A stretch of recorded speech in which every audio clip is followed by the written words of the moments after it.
విశ్వాసం ఒక పదం, చాలా చిన్నది, ఇంకా జీవితాలను నిర్మించడానికి లేదా విచ్ఛిన్నం చేయడానికి సరిపడంత బలంగా ఉంటుంది.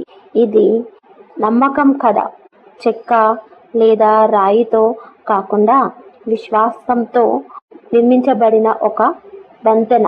రవి సిటీలో పెరిగిన కుర్రాడు.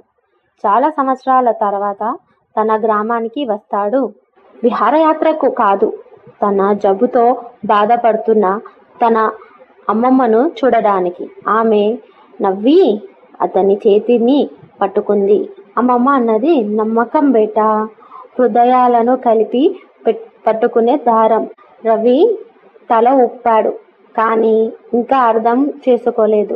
అతని ప్రపంచం తర్కాలతో కూడి ఉంది, భావోద్వేగాలతో కాదు. ఒక సాయంత్రం రవి నది పక్కన నడుస్తుండగా రవి మీరాను చూశాడు మొదటిసారి. ఆమె స్థానిక పాఠశాల ఉపాధ్యాయురాలు. జీవితంతో నిండి ఉంది. కానీ ఒక క్షణంలో ఆమె వంతెన నుండి నదిలోకి జారిపోయింది. చక్ అని ఆలోచించకుండా రవి నీటిలోకి దుంకాడు. ఆమెను బయటకు తీశాడు. ఇద్దరూ నది తీరాన నిట్టూర్చారు. రోజులు గడిచాయి, భావాలు పెరిగాయి. కానీ ఒకరోజు రవి మీరా గురించి, ఆమె గతం గురించి గుసగుసలు విన్నాడు.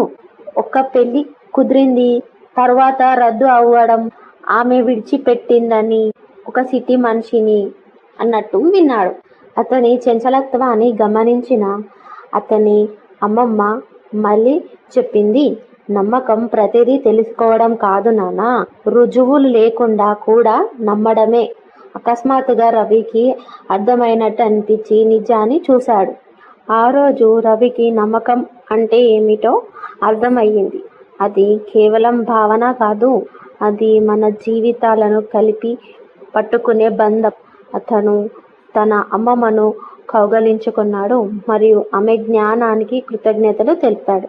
రవి మళ్ళీ మీరాను కలిశాడు. ఈసారి తన చేతులు మరియు మనసు తెరిచి, నేను భయపడ్డాను, కానీ ఇప్పుడు నాకు ఏ భయం లేదు, నమ్మకం ఉంది, నాకు ఇంతే కావాలి. చెయ్యి పట్టుకొని వారు అదే వంతెన మీద పడిపోతారనే భయం లేకుండా, కానీ కలిసి పైకి లేవగలం అన్న నమ్మకంతో నడుస్తున్నారు. ఒక మనిషిని హృదయంతో నమ్మితే చాలు, జీవితం గమ్యం చేరుతుంది. మీకు ఇలాంటి వాస్తవిక కథల కోసం సబ్స్క్రైబ్ చేయండి.